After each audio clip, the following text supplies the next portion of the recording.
நாங்கள் ஒன்றும் சும்மா சொல்லலை, எல்லாம் ஒரு நல்லெண்ணத்துக்காக தான் சொல்கிறோம். எங்களுக்கு என்ன வேண்டுதலா, சரி ஏதோ நம்ம ஊர் பைய நல்லா இருக்கணுமேனு ஒரு நல்ல எண்ணத்தில் சொன்னால் இதெல்லாம் இன்னும் சொல்ல வேணும்னா வேணாமையா இன்னும் சொல்ல அப்படின்ற மாதிரி ஒருத்தர் டென்ஷனாக இருக்கார்.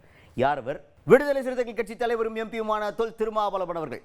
அவர் தான் இப்போ என்னென்னா ஃபஸ்ட்டு மேட்ரு, அவர் எப்போ பார்த்தாலும் அதிமுகவை பற்றி பேசிக்கிட்டு இருக்காரு, எங்கள் கூட்டணியை பற்றிலாம் திருமாவளவன் அவர்கள் கவலைப்பட வேணாம் அப்படின்ற மாதிரி எடப்பாடி பழனிசாமி வரைக்கும் பேசுகிறாங்க பிரச்சாரத்தில், பல தலைவர்கள் பேசுகிறாங்க அப்படின்ற மாதிரி அவர் கேள்விப்பட்டிருக்கார் போல். அதுக்கான விளக்கம் கொடுக்குற விதமாக இவர் என்ன சொல்கிறார் அப்படின்னா, எங்களுக்கு அதிமுக மேலே டென்ஷனோ கடுப்போ கோபமோ எதுவும் கிடையாது, ஒரு நல்லெண்ணத்தில் சொல்கிறோம், நம்ம கூட பழகின பயலுக ஊருக்குள்ளே நாசமாக போயிடக்கூடாது, பாஜகவோடு போய் சேர்ந்து நாசமாயிருவேலே அந்த மாதிரி ஆயிடக்கூடாதுன்றதுக்காக எடுத்து சொன்னது.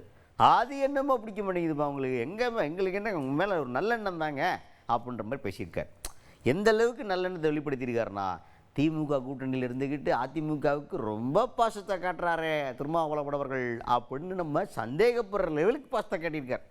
மேனாள் முதலமைச்சர் அதிமுக பொதுச் செயலாளர் அண்ணன் எடப்பாடி பழனிசாமி அவர்கள் விடுதலை சிறுத்தைகள் கட்சி குறித்து பல விமர்சனங்களை வைக்கிறார். அதை வரவேற்கிறோம்.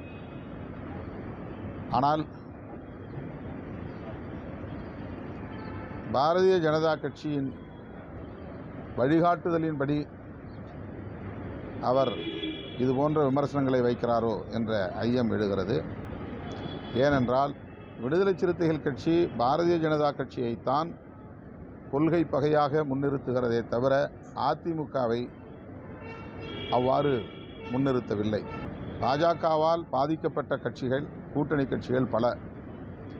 பீகாரிலே ராம்விலாஸ் பாஸ்வான் தலைமையிலான கட்சி இரண்டாக உடைந்ததற்கு பாஜக தான் காரணம். மகாராஷ்டிராவிலே சிவசேனை இரண்டாக உடைந்ததற்கு பாஜக தான் காரணம். இப்படி பல உதாரணங்களை, சான்றுகளை காட்ட முடியும். கூட்டணி கட்சிகளை பலவீனப்படுத்தி அவர்கள் முதுகிலே சவாரி செய்து அந்தந்த மாநிலங்களில் காலூன்றி வருகிறது பாஜக.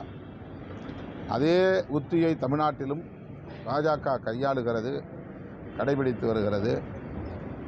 அதிமுகவை பயன்படுத்தி இங்கே வளர துடிக்கிறார்கள், அதிமுகவை பலவீனப்படுத்த துடிக்கிறார்கள். அவர்கள் திமுகவை ஆட்சி அதிகாரத்திலிருந்து வெளியேற்ற வேண்டும் என்பதை விட அதிமுகவை பலவீனப்படுத்தி இரண்டாவது பெரிய கட்சியாக தமிழ்நாட்டில் வந்துவிட வேண்டும் என்கிற பதைப்பு தான் பாஜகவுக்கு மேலோங்கி இருக்கிறது. இதைத்தான் விடுதலை சிறுத்தைகள் கட்சி சுட்டி காட்டுகிறோம். அதிமுகவின் மீது ஒரு தோழமை உணர்வு இருக்கிறது, அது பாழ்பட்டு விடக்கூடாது, சிதைந்து விடக்கூடாது என்கிற பொறுப்புணர்வோடு தான் இதை சுட்டி காட்டுகிறோமே தவிர அதிமுக மீதோ அல்லது எடப்பாடி பழனிசாமி அவர்கள் மீதோ எங்களுக்கு எந்த காழ்ப்பும் இல்லை. திமுக கூட்டணியில் நாங்கள் இருப்பதால் தான் பாஜகவையும் அதிமுகவையும் விமர்சிக்கிறோம் என்று பலர் கருதுகிறார்கள். திமுக கூட்டணியில் இருந்தாலும் இல்லாவிட்டாலும் பாஜகவின் கொள்கைகளை விசிக ஒருபோதும் ஏற்காது. ஏற்கனவேவும் விமர்சித்திருக்கிறோம், தொடர்ந்து விமர்சிப்போம். அதுக்கடுத்துதான் இப்போ அண்ணாமலை அவர்கள் ஒன்று சொன்னார்ல, 20 சீட்டு ஜெயிக்க போகிற திமுக கூட்டணிக்கு எதுக்கு சர்வே அப்படின்னு கேட்டாரா, அதை இவர்கிட்ட கேட்குறாங்க. சார் இந்த மாதிரி சொல்கிறாரு சார், நீங்கள் தோற்றுருவீங்களாம்ல, உங்கள் கூட்டணியே தோற்றுருமாம்ல அப்படின்ற மாதிரி கேட்டால் அதுக்கு திருமாவளவன் அவர்கள் என்ன சொல்கிறாருன்னா, அவர் இன்னும் பாஜகவுடைய மாநில தலைவர் பொறுப்பில் இருக்கிறதாவே நினச்சி பேசிக்கிட்டு இருக்கார், சும்மா என்ன வேணால் பேசலாம் அப்படின்னு. அவர் நிதானத்துக்கு வரணும்.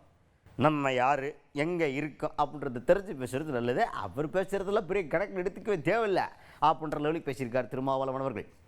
அவர் திரும்ப திரும்ப ஊடகத்தின் கவனத்தை ஈர்ப்பதற்காக ஏதாவது பேசி கொண்டிருக்கிறார். அவர் தலைவர் பதவியிலிருந்து அப்புறப்படுத்தப்பட்டு விட்டார் என்பதை மறந்துவிட்டு பேசி கொண்டிருக்கிறார்.